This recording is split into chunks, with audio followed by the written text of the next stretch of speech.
everyone. Dr. Brian Scott with you. This is Friday, and we're wrapping up another week of insights to the end times. We've been looking over the course of the last 2.5 years at Bible scriptures, talking about the end days, the last days, the end of the age, where we are in God's timetable.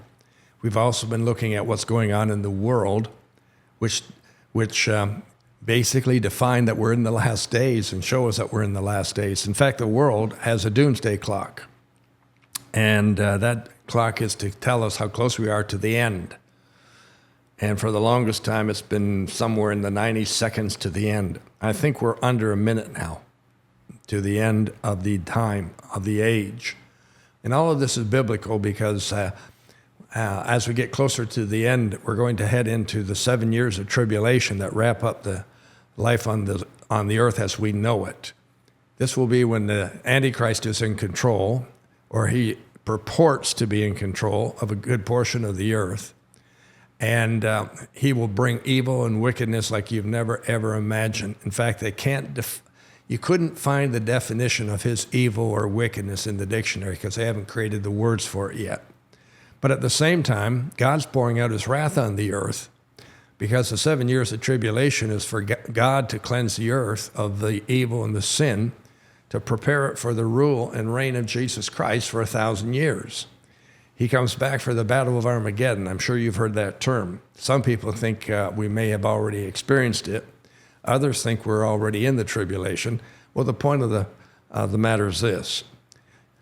We are leading up to it very quickly. And we see the spirit of the Antichrist in the world today in every form and facet and shape and every area.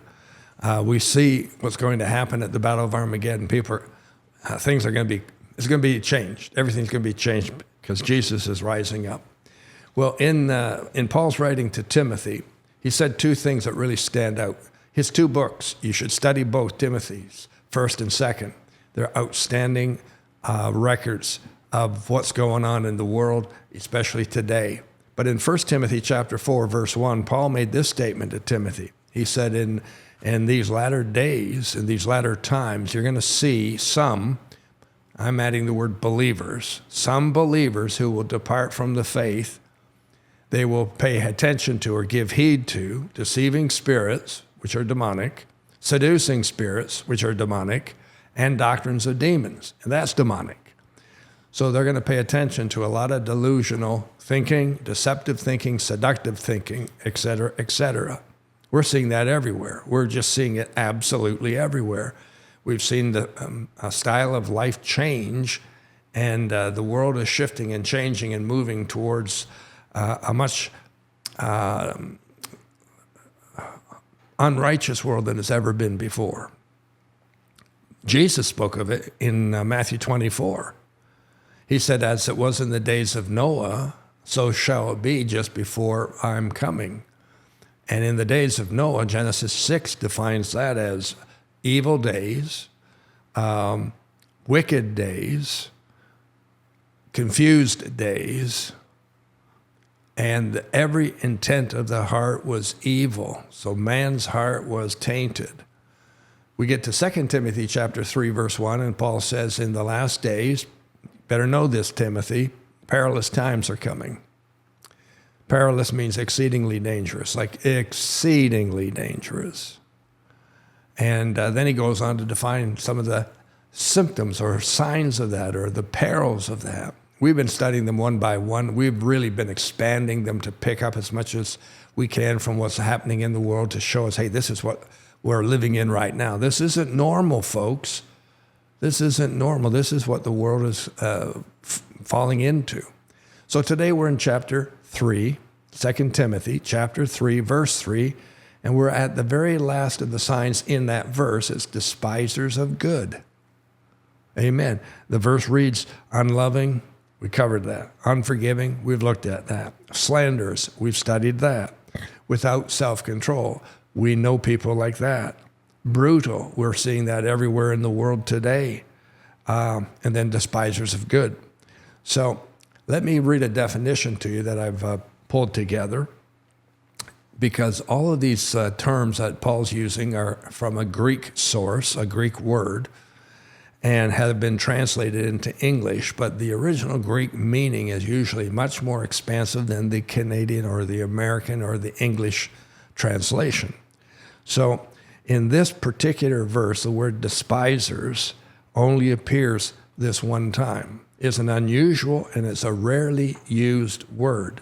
It describes, now listen closely, it describes a land or a country or a nation where the laws and the regulations seem to primarily defend and protect those who are offending. I want to read that again because I don't want you to miss this. This word despisers of good in the Greek is a very, very rarely used word, but it describes a land, a nation, a country where the laws and regulations of that country seem to defend the offended, the one who is offending, and they seem to protect the one who is offending or committing the crime. And these are immoral and evil people, and they're the ones being protected rather than the people who are being offended or being attacked. So the rights of the innocent are being forgotten, and the rights of the criminal, the offensive person, are being protected. That leaves the good people with no defense. Is that not what's happening in our courts today? Isn't that what's happening in the rule of law today? That even our judges are taking the law, looking at the social mores of the day, the way things are shifting and changing, and they take and bend the law to support what's going on societal levels rather than going back to the actual legislation, the actual precedent, and saying, you can't do that. You have no right to do that. So that seems to be the way it's going. We read about it every day. I read about it in this morning's newspaper before I came to the studio to record. I saw it again today, that the courts released individuals who had been charged with heinous, horrible offenses. And the court said, we'll set a trial date, and it's usually 6 to 8 to 10 or 12, 15 months away. And in the meantime, we'll release you on bail, and here's the standards. Don't go near these people. There's 6 of them. We want you to avoid them. And da-da-da-da-da-da.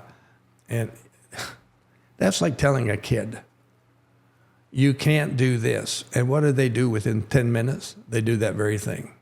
The human nature, the human nature is to go against the rules and laws. Let's go back to the book of Genesis for just a minute. God creates everything. He creates this beautiful tree. It's called the tree of knowledge of good and evil. It's in the middle of the garden. He says to Adam, his man that he created, in his own image and likeness, he says to Adam, you have the complete authority and control over everything that we've created except for one thing. You cannot touch one thing. Just one thing. That tree. Do not eat its fruit. So the instructions are very clear. You have complete access to everything that has been created except for one tree. Do not go near the knowledge of the tree of good and evil. Don't go near the tree of good and evil. Don't eat its fruit.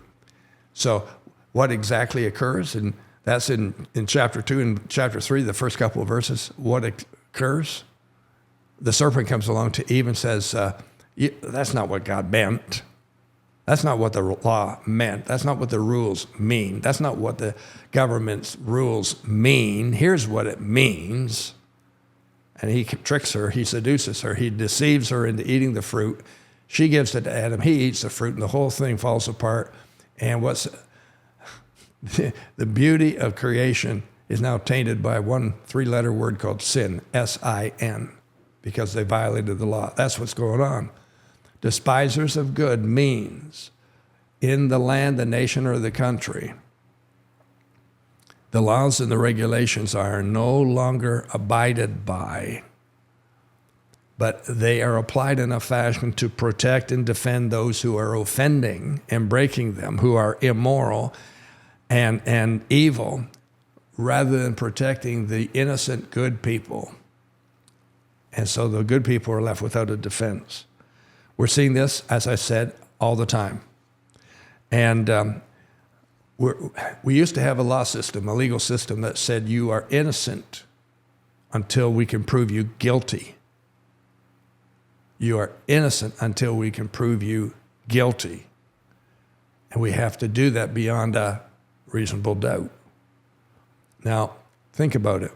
That's no longer the case. People are considered to be guilty until they can prove their innocence. And they can be accused of something without any supporting facts or evidence or statements or anything else. And they are immediately found to be guilty by social media. It's broadcast, it's slandered, it's all across the social media forums. And everybody everywhere knows, hey, this person is guilty of this. They haven't even been in a trial yet. There's never been any evidence presented. The person who's accusing has never been cross-examined. Oh, it's atrocious. So we see good citizens who are left in jeopardy.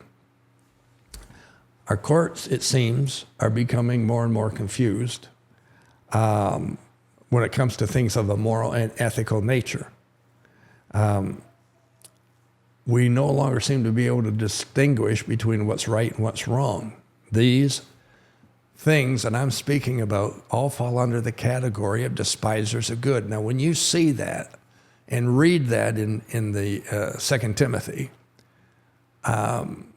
you're thinking such, I don't mean this disrespectfully, because I thought it myself, but we're thinking, oh, there's someone who doesn't like people who do good things. So they come against someone who, is a Boy Scout to help old ladies across the street, that kind of thinking. No, it goes way deeper than that. It's that the laws and the rules and the regulations of our society are no longer being applied in the proper fashion. That what we have going on here, it leaves the innocent people unprotected. So the victims suffer while the offender goes free.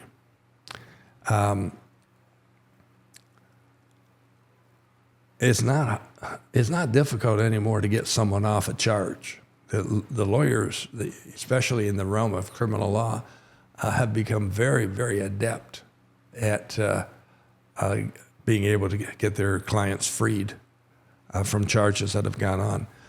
Can I take you on a little journey for a minute?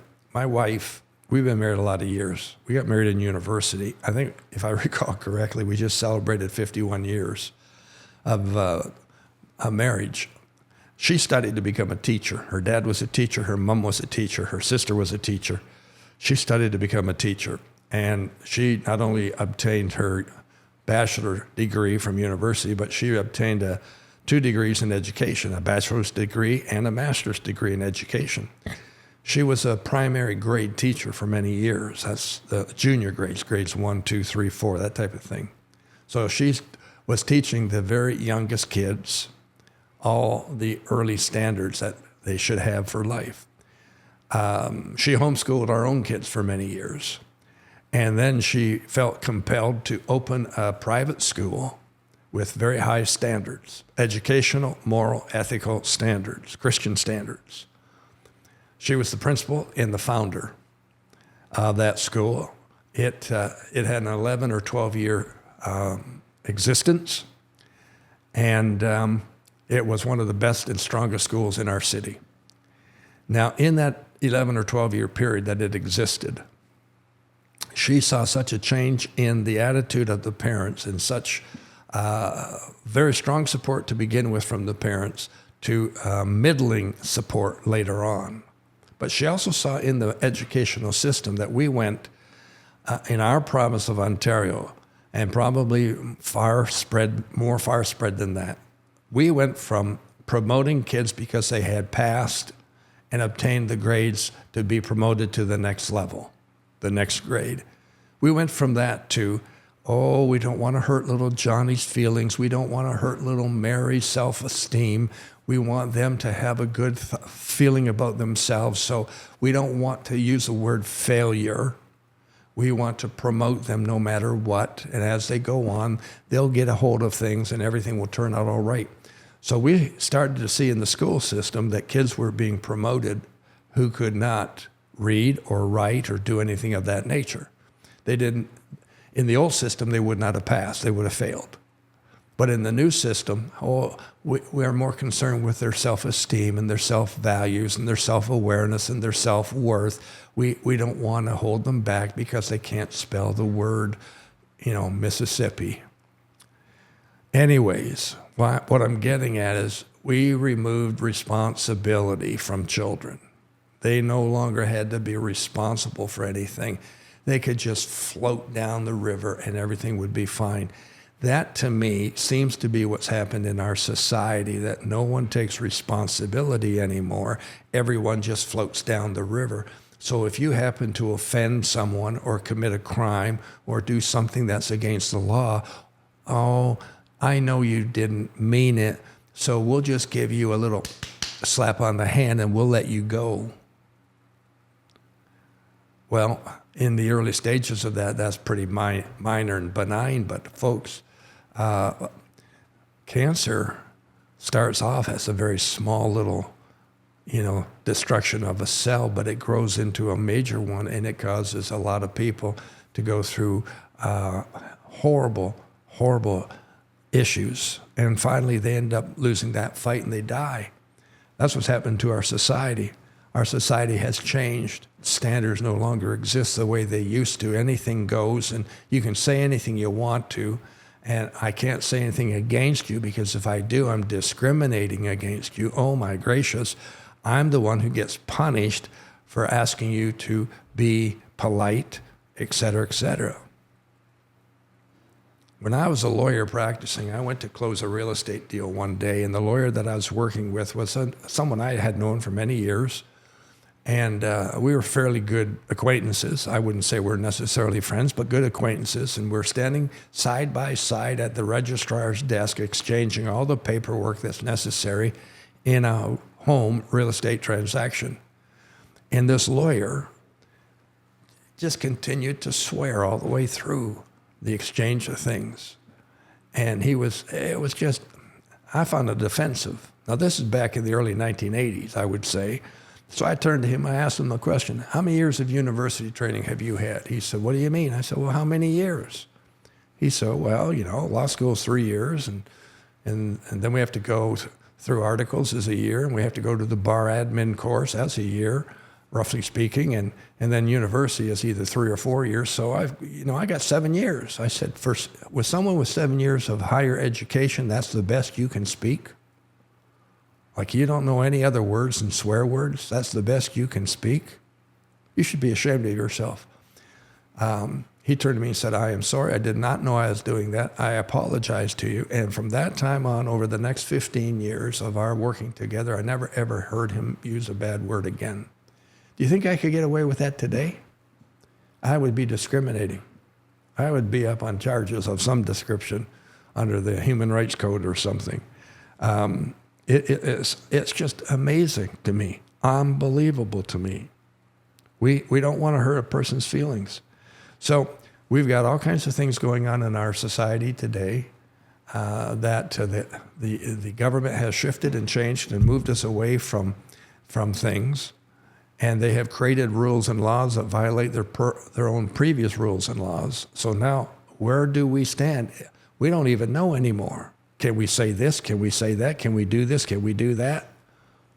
Because now what we consider to be biblical standards are no longer government standards or country standards or national standards. We are living in a time of despisers of good. See you next week. Hope you'll be back. Call you blessed. Amen.